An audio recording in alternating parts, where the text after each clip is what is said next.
दरवाजाशी related vocabulary बघणार आहोत. बघा, हा जो दरवाजा आहे त्याला आपण डोर म्हणतो. दरवाजाची जी चौकट आहे we can call it door frame. त्यानंतर हा जो आहे दरवाजाचा जो हँडल असतो त्याला डोर हँडल बोलतात. आणि ही जी कडी आहे त्याला म्हणतात लॅच.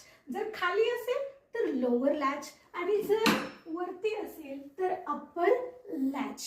ओके, हा जो आहे तो आहे door stopper. Okay, this is called door stopper.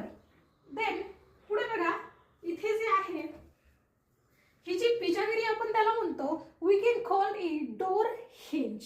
बघा, आता आपण याचे एक्झाम्पल्स बघूया. जसं की मी दरवाजा उघडत आहे, I am opening the door. मी दरवाजा बंद करत आहे, I am closing the door. आणि कुणीतरी दरवाजा वाजवत आहे, someone is knocking the door. Thank you.